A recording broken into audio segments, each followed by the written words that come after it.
Okay, thanks, David. Let's go to Selena Edmonds. Selena, the sideshow, the Latham sideshow continues.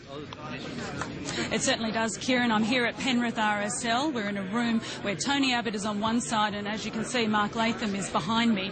And he has arrived here as part of his job with 60 Minutes, and he's planning to try to talk to Tony Abbott, and that's exactly what he's planning to do, although he has been standing here a long time, and he's told me that journalism and politics have that in common, that there's waiting for 90% of the time and then hostilities for the other 10% of the time. And I think we might be about to kind of witness the latter here. But the veterans announcement that Tony Abbott has been making has certainly significantly been overtaken by Mr Latham in his job as 60 Minutes reporter, and it's certainly a bit of a media scrum, as you can see, surrounding him as he's trying to move towards Tony Abbott. So that's really where we're up to at the moment here at Penrith RSL. It's you could almost call it a standoff in a kind of a way, as Mr Latham bides his time before he goes to question and talk to Tony Abbott. So we have spoken to Mr Latham a little bit, and you could say talked in circles together. Selena, can you tell us, give us a sense of the room there? It's a veterans group, isn't it, at the RSL, Penrith RSL? It seemed to be a very positive response to Tony Abbott there.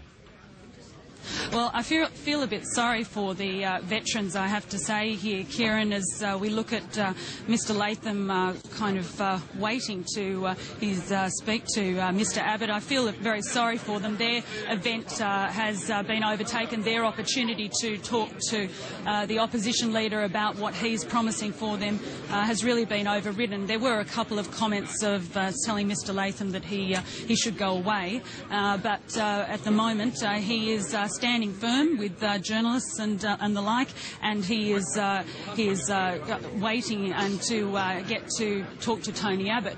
Just looking at the number of doors here, Tony Abbott does have to come out this one door, it would appear, behind me, and I would say that is what Mark Latham seems to be waiting for. So it's certainly a standoff at the moment, and as I said, we have questioned Mr Latham about what he's going to be speaking to Mr Abbott about, and he told me I'd have to watch 60 Minutes to find out, but I'm sure all will soon be revealed. But yes, Kieran, the veterans announcement that Mr Abbott has made here this morning, giving them a commitment with various promises, has been, you'd have to say, overridden, with all cameras now firmly fixed on Mark Latham. Selena, it's Sharon here. Our camera is locked off on Mark Latham at the moment. Mr Latham, we're live on Sky News. Can I ask you what you're going to talk to Mr Abbott about?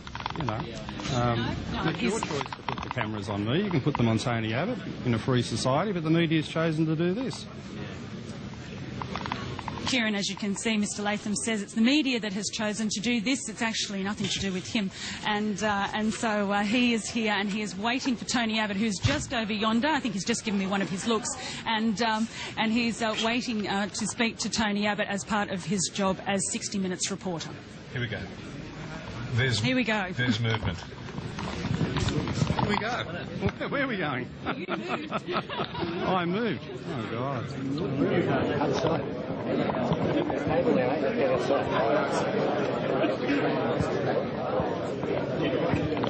Actually, I have to tell you, Kieran, if you can still hear me, there are chairs actually being put in the way by Tony Abbott's security to try and block Mr Latham's path here. So I've kind of been lost in the scrum a bit, and there's a poor gentleman trying to make his way through here. Sorry, sir. But they have been putting chairs in around Mr Abbott. He is campaigning with Fiona West, of course, the Liberals candidate for Lindsay. And he's about to talk to one of these veterans. Mr Latham is, I say. You don't know any apology. No, of course not. Thanks very much. Use the old service attitude. Parade you had stuff on all. Yeah, I'm quite for it. I'll have to get that quote. Works for me. Good on you. Thanks, mate. Thanks for your thoughts. Mr Latham helping himself to a cup of coffee. Selena, can we ask you, it's Sharon here, can we ask you, our cameras are locked off on Mark Latham, what's the posture of Tony Abbott's mind? I mean, obviously they're very aware of this situation. Can you tell us what they're trying to do? I'll just get Dean to turn around for you, Sharon, and give you an idea of where Tony Abbott is. You'll have to appreciate it's pretty difficult at the moment, but it's about 4 metres away, I have to say. Mark Latham's offering to measure it out for me here, I've got to tell you.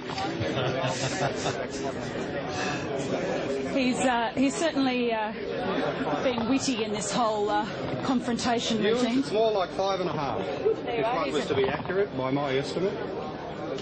Thanks, Mr. Latham.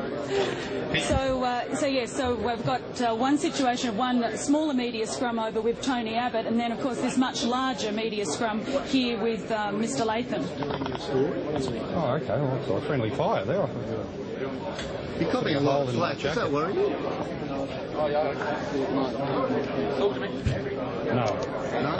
He seems And Lee to have and got... Sharon, I have to tell you as well that there's lots of veterans also trying to make their way through and talk to the opposition leader Tony Abbott and also to Mr. Latham at the same time. So Selina, it's Lee here. There's not a degree of hostility towards Mr. Latham from the veterans there for effectively taking over the event. It's quite revealing that all the cameras have been on him for the past 10 minutes, and Tony Abbott's a bit of a sideshow there.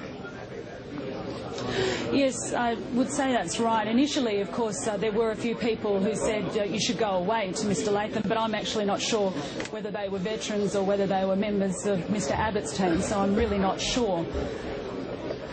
Mr. Abbott was already speaking when Mark Latham arrived downstairs, and so he was already in this room well and truly. And so when Mark Latham came in, of course, there are a few fire doors, but that's about it. He really does have to come back out this way, and I think he's on the move.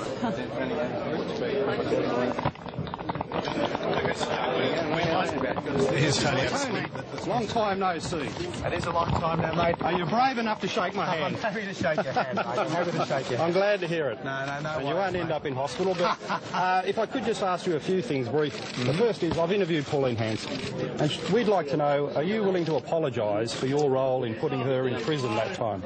I don't think that's a fair assessment of my role, mate. So no apology to Pauline Hanson given the circumstances of her imprisonment? It was the Queensland prosecuting authorities that did what they thought was their job. You had nothing to do with it. My role was a long time before that. And secondly, I was encouraged at the start of the campaign when you and your spokesperson Scott Morrison said that you'd be slashing the migration program. But then it's turned out that you've just got the same target as the Gillard government. What about a real policy, a fair income policy that gets the level of migration back to where it was, 100,000? Well, what is the Gillard government's target? That's the point. I think it's very important for her to say what her number is. Well, I think people in Western Sydney, you're the alternative Prime Minister, they want you to set a number and I've have a policy. 170,000 is the maximum, and I'd ask Julia to tell us what her number is. This is about No minimum? Mr. Latham, not about bloody you. How about taking off? The maximum is 170,000. I think that is a big cut on what we've had, and I would challenge the Prime Minister to nominate her figure. Okay. And where are we up to? Oh, great. Okay. You're coming to the press conference too, Mr. Latham? That's fine enough. Out the way, Tony's coming through. This is quite a crowd. On the election campaign 2010 from the Penrith RSL, confrontation between 60 Minutes reporter Mark Latham And a veteran saying it's not about you, Mr. Latham, it's about the veterans. So there was some animosity there from the veterans community. That was at the Penrith RSL club, and obviously a number of the members of that club not happy at all that the Latham sideshow made its way to Penrith RSL. He got his question though. He got his quarry in the end. He didn't. And Selina Edmonds got her questions in too, which was very nice to see. Okay, we'll leave it there. Kieran, thanks for now. 11:15.